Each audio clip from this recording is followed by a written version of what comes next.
What's up you guys, kembali lagi di channel gua. Kali ini gue mau ngebahas kenapa menurut gua NY Session ataupun New York Session adalah sesi yang paling the best lah ya. Apalagi kalau kita berbicara mengenai trader pemula yang baru masuk ke market.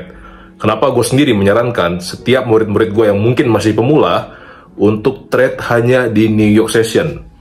Jadi hari ini gue mau ngebahas alasannya kenapa, dan nanti gue akan kasih tunjuk di chart reason yang sangat-sangat obvious kenapa menurut gua NY Session ataupun New York Session is the best session to trade on.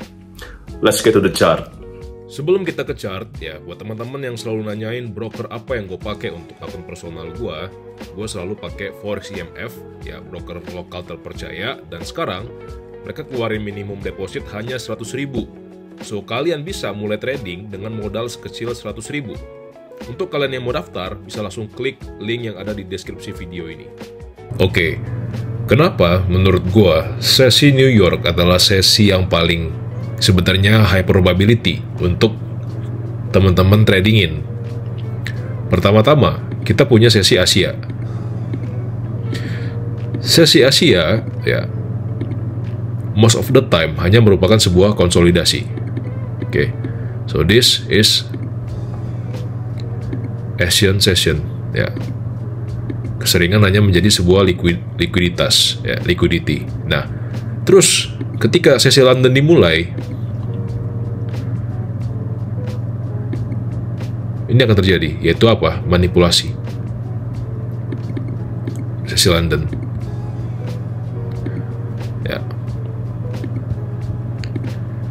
Nah, ketika kita masuk ke sesi New York, ya, kita udah punya data ini. Oke, Asia itu sempat menjadi likuiditas, kemudian London mengambil high dan displacement ke bawah. So, oke, ini masuk dengan bias gue juga yang bearish nih. Oke, berarti ketika gue ngelihat London udah ngambil high dan kemudian dia displace ke bawah, berarti gue tinggal cari continuation move.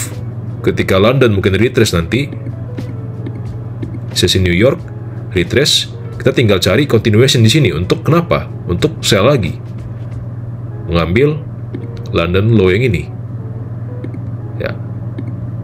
Jauh lebih enak sebenarnya, karena kita udah punya data apa yang Asia udah lakuin dan apa yang London udah lakuin, ya. So it's much more readable, lebih gampang dibaca.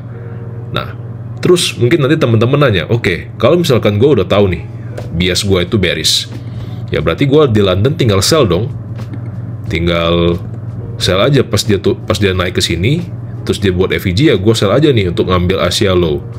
Oke, gini teman-teman, gambaran barusan itu tidak 100% selalu terjadi seperti kayak gini, rapi kayak gini, ya. Most of the time, ketika harga udah ngambil high, dia masih akan lanjut lagi naik ke atas. Ya, kita nggak tahu sampai kapan dia naik ke atas. Nah, kalau lu sell di sini, lu udah loss, sell lagi, loss lagi, sampai nanti tiba-tiba dia muncul kayak gini. Nah, dan masuklah ke sesi New York, kita bisa sell di situ. Nah, jadi di London lu udah habis dulu nih, peluru lu udah kena 2 kali misalkan, lu udah sell 2 kali, tapi loss, ya peluru lu udah kena, udah habis.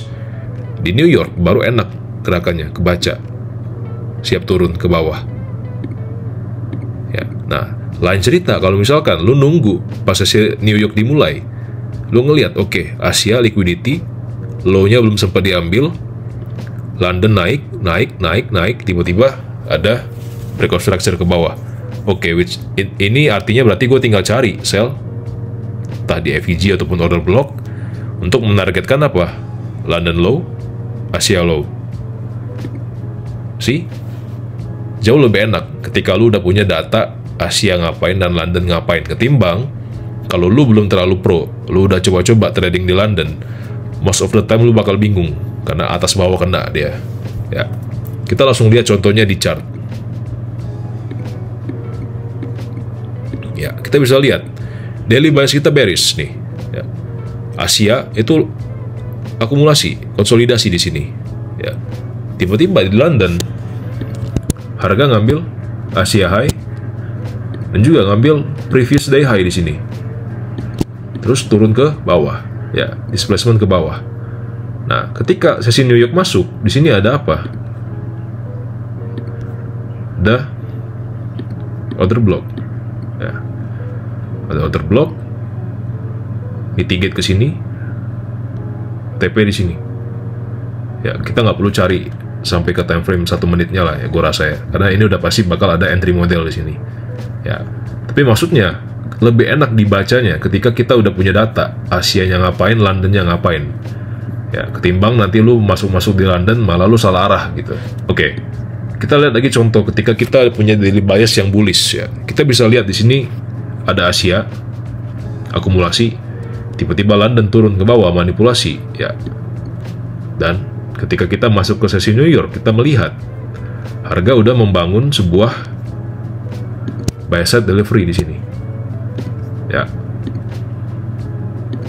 Nah, kita tinggal cari buy di sini. Ketika kita masuk ke sesi New York, cari buy di sini. TP-nya di mana? London High, Asia High. Kalau lu mau cara yang mudah, ya. Jauh lebih enak guys, ngebacanya ketimbang lu trading London langsung coba-coba gitu. Ya, lebih baik lu udah punya data dulu, Asia-nya ngapain, London-nya ngapain. New York lu tinggal continue. Oke. Itulah kenapa menurut gua NY session is the best session to trade. Ya, ini juga contoh bearish nih. Akumulasi, London naik. Ini maksud gua tadi. Kalau lu coba-coba langsung sell di London dengan harapan lu sell turun, lihat apa yang terjadi. Dan naik lagi sekali lagi. Ya, baru ada break ke bawah. Dan break ini itu deket banget sama New York. Jadi ini terjadi di New York sebenarnya. Nah, lu bisa tinggal cari sell di sini. Nah, di New York, ya kan? TP-nya di London low dan di Asia low. Tanpa lu harus perlu ngerasain diombang-ambing market kayak gini. This is why New York session is the best session to trade.